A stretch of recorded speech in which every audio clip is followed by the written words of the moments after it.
Shalom Bapak Ibu, Saudara-saudari, dan anak-anak yang terkasih di dalam nama Tuhan kita Yesus Kristus. Dalam penutupan kebaktian rumah tangga dan kategorial tahun 2021, kita akan merenungkan firman Tuhan yang bertema menyiapkan jalan bagi Tuhan melalui pembaharuan budi.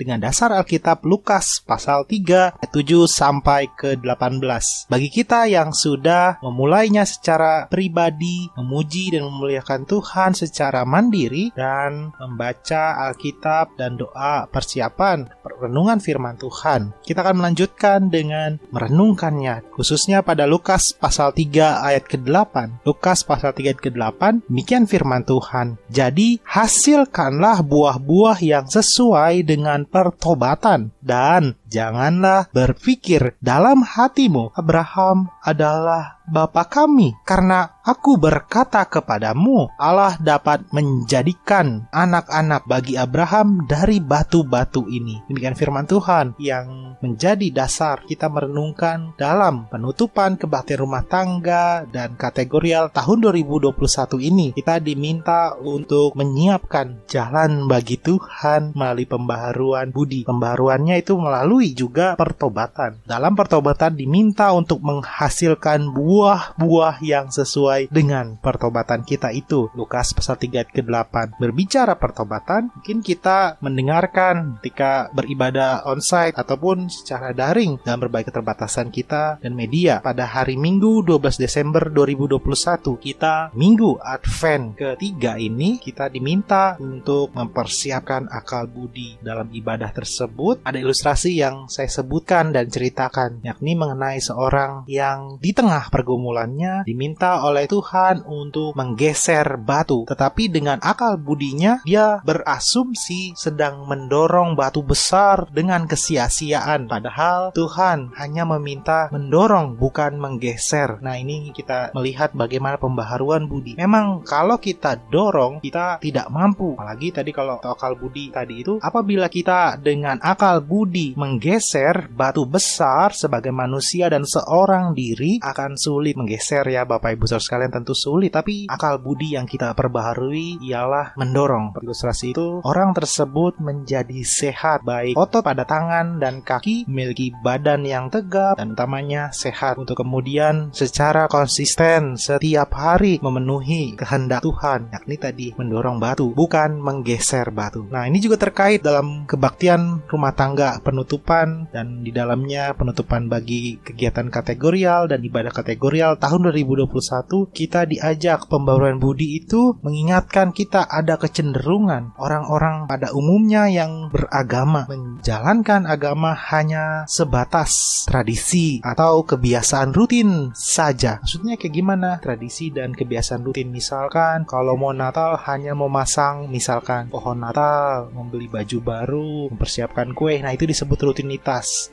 Penting tentunya. Tetapi kalau tidak ada pembaharuan budi, yakni mempersiapkan hati dan pikiran, mempersiapkan keluarga di tengah kedamaian, tidak ada konflik, dan menyambut sang juru damai itu, yakni Tuhan kita Yesus Kristus. Inilah disebut pembaruan akal budi. Kita diajak ke agamaan yang benar memerlukan budi. Nah, dalam Kamus Besar Bahasa Indonesia antara lain menjelaskan bahwa budi adalah alat batin yang merupakan bagi kita secara akal, secara perasaan untuk menimbang mana yang baik, mana yang buruk. Jadi dalam KBBI itu, Kamus Besar Bahasa Indonesia. Jadi dalam Kamus Umum Besar Bahasa Indonesia atau KBBI itu, budi adalah salah satu alat untuk kita bisa menimbang baik secara akal dan perasaan mana yang baik dan mana yang tidak baik. Lalu kaitannya untuk mempersiapkan jalan bagi Tuhan melalui pembaruan budi ini, kita dasari juga di mana Yohanes Pembaptis tampil di depan umum pada saat itu orang-orang Israel. Yohanes Pembaptis dengan seruan pertobatan. Kata pertobatan ini, dan kemudian khususnya di Lukas pasal 3 ayat ke-7, berilah dirimu dibaptis dan Allah akan mengampuni dosamu. Nah, ini pertobatan dalam Lukas pasal 3 ayat ke-7. Kemudian kalau kita lihat di ayat ke-8, Lukas pasal 3 ayat ke-8, demikian firman Tuhan, jadi hasilkanlah buah-buah yang sesuai dengan pertobatan. Di ayat ke-8 secara singkat, Lukas pasal 3 ayat ke-8, hasilkan buah-buah yang sesuai dengan pertobatan. Dalam bahasa Yunaninya, Bapak Ibu Saudara sekalian, apa sih yang dimaksud pertobatan? Nah, ternyata dalam bahasa Yunaninya Lukas pasal 3 ayat 8, kata pertobatan itu berbicara metanoia. Dalam pertobatan bahasa Yunaninya metanoia dari kata metanoe. Dari kata metaneo itu penyesalan. Dalam penyesalan itu juga menunjukkan ada keputusan untuk berbalik. Nah, ini Lukas pasal 3 ayat ke-8. Pertobatan itu adalah sikap kita berbalik, tidak hanya badan. Kalau misalkan salah arah, tidak hanya badan tetapi akal, tapi juga perasaan. Nah, itu disebut akal budi. Selain dari KBBI, Kamus Besar Bahasa Indonesia, dan juga dalam Lukas pasal 3 ayat ke-8, metanoia bahasa Yunaninya, kita diminta untuk menyesal. Dalam penyesalan itu berbalik kembali kepada Allah, dan bagian dari kita mempersiapkan jalan bagi Allah menghadirkan damai sejahtera. Nah, kemudian Bapak Ibu Saudara sekalian, ketika Yohanes Pembaptis berteriak, berbalik yuk, gitu, metanoia tadi, menyesal pada orang banyak itu, bertobatlah, misalkan dalam hal itu, khususnya di ayat 13 dan 14, siapa sih orang yang diserukan, siapa sih orang yang diingatkan oleh Yohanes Pembaptis? Nah, pertama, secara umum orang banyak, yakni bangsa Yahudi pada saat itu. Ada dua catatan, nih orang-orang tersebut adalah dipandang oleh Yohanes. Yang mengejutkan, orang-orang tersebut tanpa ditutupi oleh Yohanes menyebutkan orang banyak tersebut sebagai turunan ular beludak. Di ayat ke-7 tadi, di ayat ke-7, orang banyak para pendengar itu masuk kategori ular beludak. Istilah ular, khususnya ular beludak ini banyak hidup di padang pasir pada konteks bacaan kita, atau ketika Yohanes Pembaptis hidup. Binatang ini berbisa, secara umum menggambarkan kelompok orang yang berbahaya, kelompok orang yang jahat dan kemudian membinasakan. Bangsa Israel atau orang Yahudi pada saat itu sangat bangga bahwa mereka adalah keturunan Abraham, umat pilihan Allah, bangsa tertinggi secara kedudukan di dunia ini. Kepada mereka, Yohanes menyampaikan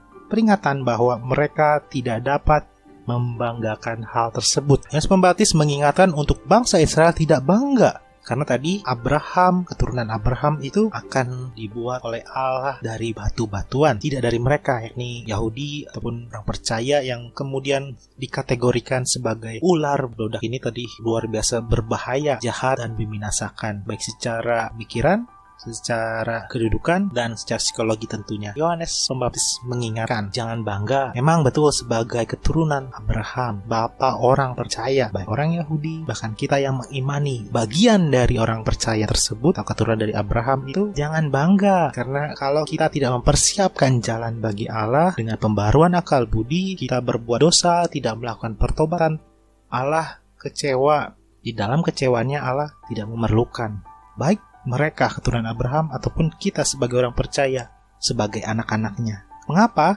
Kalau Allah kecewa, batu pun bisa diubah. Bahkan batu pun bisa diubah oleh Allah menjadi umat kesayangannya, umat pilihannya. Nah, lalu siapa lagi nih mereka ini? Ternyata Bapak Ibu sekalian, Yohanes Pembaptis juga mengarahkan nasihat bagi mereka kategori pemungut cukai.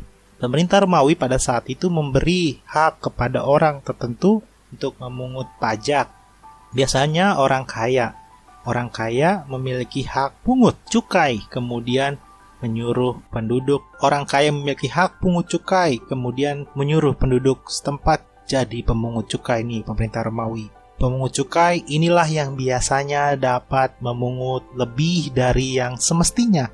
Misalkan harusnya 10.000 rupiah misalkan, tetapi mereka pemungut cukai membuat harga 15.000 sehingga ada 5.000 bagi kantong mereka secara pribadi. Nah, selain orang-orang banyak tadi yang menganggap wah bangsa pilihan keturunan Abraham, yang pertama, yang kedua adalah pemungut cukai, yang ketiga ialah para prajurit. Mereka cenderung punya kekuatan, ditakuti oleh masyarakat, dapat bertindak seenaknya, termasuk memeras orang-orang Yahudi pada saat itu, rakyat, untuk memenuhi kebutuhan mereka. Pada mereka, Yohanes Pembaptis berkata pada ayat 14, jangan merampas merampas dan jangan memeras, dan cukupkanlah dirimu dengan gajimu. Ini seruan Yohanes Pembaptis pada kategori masyarakat umum, para pemungut cukai dan para prajurit untuk memuaskan diri. Cukupkanlah dirimu dengan gajimu, tidak melakukan perampasan, tidak melakukan pemerasan. Kepada semua kategori itu Yohanes menyerukan bahwa mereka perlu bertobat. Atau tadi dalam bacaan kita perlu berbalik. Suatu pembaharuan budi, mengingatkan sifat dan kelakuan jahat mereka dan manusia pada umumnya. Hidup secara baru ini menghasilkan buah-buah yang sesuai dengan pertobatan. Ayat 8 tadi kita dasarkan bersama dan baca tadi tentunya. Kalau tidak, mereka tidak dapat menghindarkan diri mereka dari murka yang akan datang di ayat ke-7.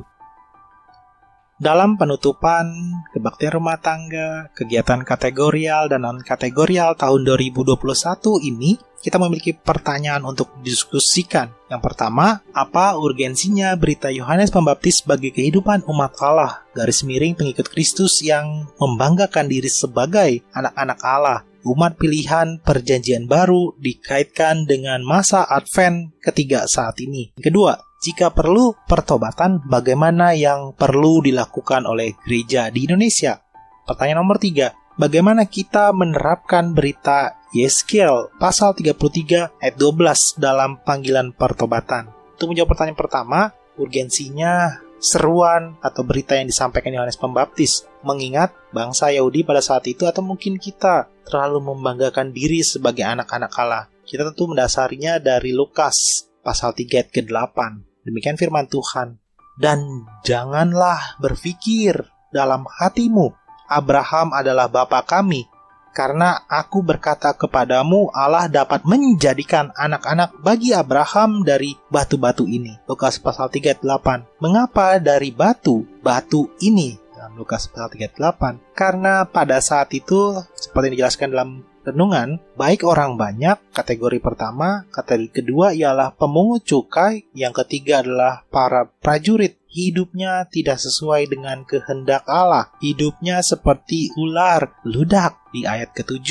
Atau kemudian ketika mengerjakan, misalnya sebagai pemungut cukai, di kehidupan mereka pada saat itu mencari keuntungan pribadi. Atau bahkan seperti para prajurit, merampas, kemudian memeras, kemudian diingatkan untuk mencukupkan dari gajinya. Tapi merasa tidak cukup dan merugikan. Nah, kenapa kita diingatkan di Minggu Advent ketiga ini? Karena di Minggu Advent ketiga ini seperti warna lilin berwarna pink yang bermaknakan joy atau sukacita itu, kita diundang untuk tetap mempersiapkan jalan bagi Tuhan dengan rasa sukacita penuh, walaupun di tengah-tengah pergumulan, walaupun di tengah-tengah badai pencobaan. Kalaupun kita memiliki iman sebagai umat Allah, membanggakan diri sebagai anak-anak Allah itu menjadi sia-sia jika tidak dilakukan dengan kehidupan yang tidak punya rasa sukacita atau rasa syukur. Kalau kita tidak bersyukur, tetap diberikan kehidupan, kita misalkan mudah marah dan tidak menjadikan kehidupan yang diberikan oleh Allah ini dengan menjadi berkat bagi sesama, Allah bisa menjadikan batu-batu menjadi anak-anaknya. Ini pertanyaan pertama. Ketika kita ataupun bangsa Yahudi pada saat itu terlalu membanggakan diri, tetapi dalam kehidupan sehari-hari tidak jadi berkat, Allah bisa pakai berkat melalui batu-batu. Itu untuk pertanyaan pertama, kita pun diingatkan. Memang berat pergumulan hidup, tapi tetap persiapkan jalan bagi Allah. Kalau kita terlalu sibuk dengan pergumulan hidup dan tidak mempersiapkan jalan bagi Allah, Allah dapat memakai apa saja, dalam hal ini batu, untuk mempersiapkan jalan bagi dirinya untuk datang, menyelamatkan, dan menghadirkan damai sejahtera. Batu dipakai loh Bapak Ibu sekalian yang terkasih. Untuk itu, kita di Minggu Advent ketiga ini tetap bersukacita, tetap memiliki joyful kepada Allah, rasa syukur kepada Allah, sehingga kita dimampukan untuk menjadi berkat, menghadirkan damai sejahtera bagi sesama. Ini merupakan cara salah satu untuk mempersiapkan kedatangannya. Itu pertanyaan pertama. Yang kedua, jika perlu pertobatan, bagaimana yang perlu dilakukan oleh gereja di Indonesia? Yakni pertobatan dalam hal apa dulu nih gereja? Gereja sebagai wujud atau sebagai fungsi? Kalau wujud kan tentunya gedung gereja gitu, misalkan dalam kategori. Beberapa hari lalu kita mengikuti kampanye Hari Anti Kekerasan Terhadap Perempuan, dan bersamaan juga diingatkan kepada anak-anak. Itu pertama, kita bisa selain berkampanye juga melakukan dalam kehidupan sehari-hari, ramah terhadap anak-anak dan tidak melakukan kekerasan berbasis gender. Ini yang perlu dilakukan oleh gereja di Indonesia. Kemudian ada banyak hal lain, misalkan peduli sosial, misalkan kondisi bencana alam, tetap tenang dan kemudian tidak panik. Misalkan ada kerusuhan, intoleransi umat beragama, tidak mudah terpancing emosinya, misalkan dengan update status dan lain-lainnya. Tetap tenang seperti itu. Ini wujud pertobatan kita, dan dalam pertobatan itu kita juga melakukan penyerahan diri kepada Allah, lagi baik karena bencana alam, karena kondisi pandemi, dan tidak toleran umat atau bangsa Indonesia ini. Itu pertanyaan kedua.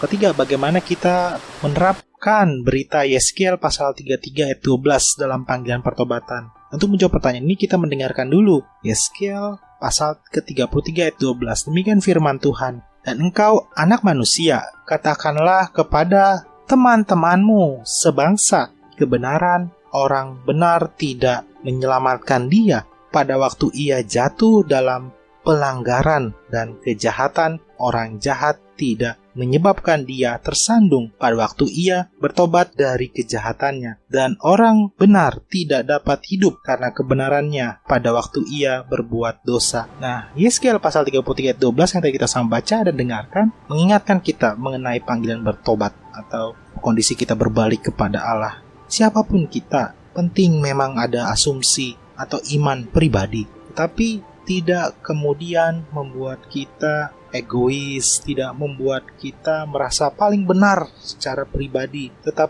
diajak mengkoreksi diri sendiri. Dalam pertobatan itu kita mengoreksi diri, bukan apa yang kita pahami dan kita yakini, tetapi apa yang menjadi kehendak Allah. Misalkan tadi di ayat ke-12 Yeskiel pasal 33 ayat 12 dikatakan tadi di awal, dan engkau anak manusia, katakanlah kepada teman-temanmu sebangsa, kebenaran orang benar tidak menyelamatkan dia. Kalaupun benar, ada orang benar, tetapi jika kebenaran itu menjadi egoisitas, jadi kepentingan sendiri, itu bukanlah kebenaran. Itu menjadi kepentingan diri sendiri. Dan panggilan pertobatan bagi kita dan orang lain untuk saling mengingatkan dan saling berdamai. Ini menjadi ajakan untuk kita diskusikan di minggu Advent ketiga, Joyful ini, atau berwarna pink, penuh kesukacitaan, penuh keceriaan. Dan bersama-sama bagian rangka kita menyiapkan jalan bagi Tuhan melalui pembaruan budi. Dan di dalamnya kita bersama-sama melakukan penutupan kegiatan baik kategorial, kegiatan non-kategorial, dan di dalamnya kebaktian rumah tangga. Sebelum kita menutup, mari kita bersama-sama membawa setiap pokok-pokok doa dalam doa syafaat dan mengakhirinya dengan doa Bapa kami. Kita bersatu di dalam doa. Kita berdoa. Allah yang maha baik, Allah yang menghampiri kami oleh perantara Tuhan kami Yesus Kristus, dan Allah yang sama melalui kuat dan kuasa Roh Kudus yang selalu mengingatkan dan memampukan kami umat percaya untuk mempersiapkan jalan bagi Tuhan melalui pembaharuan budi. Oleh kuat dan kuasa Roh Kudus itu kami mau terus memperbaharui budi kami, baik secara pemikiran, secara perasaan, tidak dengan egoisitas, tidak kepentingan diri sendiri, tetapi untuk kehendak Allah menghadirkan damai sejahtera bagi sesama, tidak dengan kebanggaan, tidak dengan egoisitas. Apalagi seperti yang disampaikan oleh Yohanes Pembaptis, seruannya, umat percaya tidak menjadi ular beludak. Kami mau demikian ya Allah, mau mengkoreksi diri kami, dan kemudian bersama-sama menghadirkan damai sejahtera Allah kepada sesama, tidak menjadi penyebab konflik baru lagi ya Allah. Di saat bersamaan kami juga mengingat bagi mereka yang kami sebutkan dan dukung dalam doa, dalam kondisi sakit, ataupun di dalam proses pemulihan. Di dalam hati kami mendukung, ya Allah, dan bersama-sama kami berdoa untuk Bapak Richard Manulang, Bapak Makmur Sianturi, Bapak Kamsan Sitorus, Bapak Bilpen Manulang, Ibu Ruth Tina Barus, Ibu Dorce El Sosialisa, Ibu Surarti, Ibu Marlia Tambunan. Tuhan berkati melalui istirahat obat-obatan, makanan, perhatian keluarga, dan iman pengharapan kepada Allah yang menyembuhkan mereka dan memulihkan mereka, dan kemudian memakai mereka menjadi berkat bagi sesama dengan menyatakan syukur dan berkat melalui kesaksian hidup yang sesuai dengan kehendak Allah. Di saat bersamaan juga kami mengingat bagi mereka yang Tuhan tambahkan usia. Kami mendukung dalam doa untuk Saudari Desi Olivia, Saudara Adventa Kristianto Dani, Bapak Henry Setiawan Siagian, Bapak Wespar Huta Barat, Saudari Evander Carl Manulang, Bapak Hotma Santosa Simanjuntak, Ibu Minar Huta Barat. Tuhan berkati, Tuhan kami imani, tidak saja pertambahan usia, tapi Tuhan tambahkan berkat-berkat di dalam kehidupan mereka, baik sebagai pemudi, sebagai pemuda, suami, sebagai istri, dan sebagai orang tua. Tuhan berkati mereka satu persatu dan jadikan mereka selalu penghadir damai sejahtera Allah bagi sesama. Kami juga mendukung dalam doa untuk dua keluarga di dalam persekutuan GKP Jati Asih. Ini keluarga Ibu Ferawati dan keluarga Bapak Vikolas Brilian Pandia. Berkati sebagai suami, istri, sebagai orang tua untuk mengingatkan dan memberikan damai sejahtera pada anak-anak, menantu, dan bahkan cucu. Pakai mereka satu persatu ya Allah. Kami juga mendukung dalam doa dalam penutupan kebaktian rumah tangga, kegiatan kategorial dan non-kategorial tahun 2021 ini bagi kami, baik sebagai pendeta, para penatua, pengawas perbenaran jemaat, komisi pembantu setempat, guru TK, komisi kategorial, dan non-kategorial.